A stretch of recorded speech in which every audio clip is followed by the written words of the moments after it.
Steve Maase was my friend and mentor for most of my life. I could tell you that every time I took a lesson with Steve, which was every weekend, he always wanted to know what it was that I wanted to learn, and he always was interested in how things were going, if I was having problems in school when I was younger. In fact, one of my fondest memories is when I was, in the 8th, 9th grade, that transition from middle school to high school. I had disciplinary problems, and it was brought up from the teachers and from, brought to the attention of my parents. They were trying to figure out, how to get me on the correct path, and it was actually mentioned to take my guitar away. Well, Steve was going to have none of that. He went to bat for me. He talked to the faculty.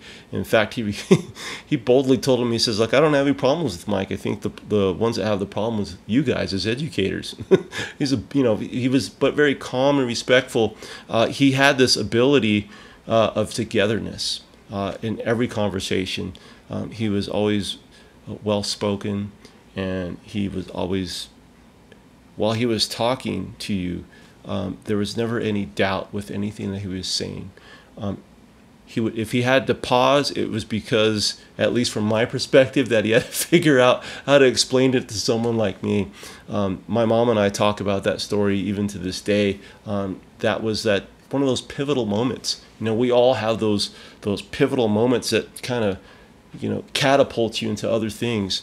Well, my parents agreed with Steve and kept me in lessons, and he gave them the commitment that I would accelerate at music and at guitar under his guidance.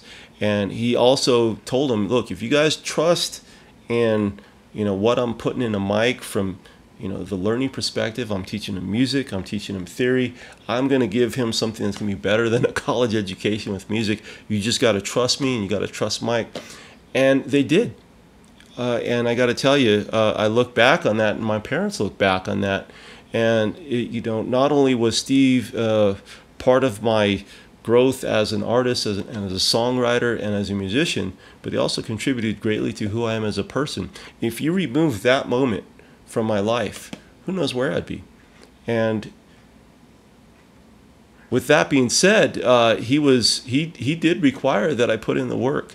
The one thing, Steve never taught me how to play Eruption. He never taught me how to play Joe Satriani or Dokken or Metallica. Instead, I'd bring in those songs, and then he would challenge me to take an approach through music theory to figure out why these guys were making these movements.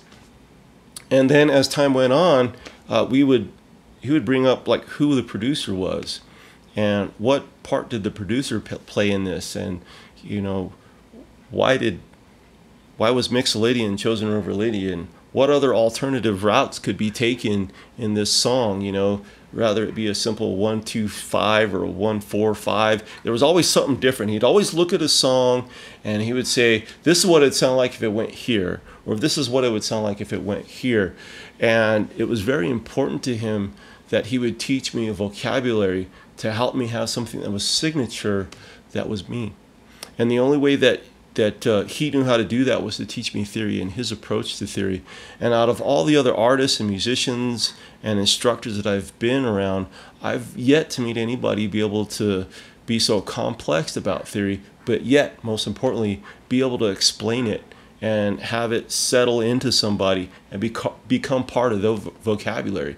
And for that, I'm extremely grateful. Without Steve Maase and his approach to theory, there'd be no way that I'd be able to be who I am as an artist, and like I said earlier, as a person. Those instructions and that guidance has allowed me to participate in songs as a co-writer with some of the world's greatest artists. You guys, you just got to get this book. Thank you.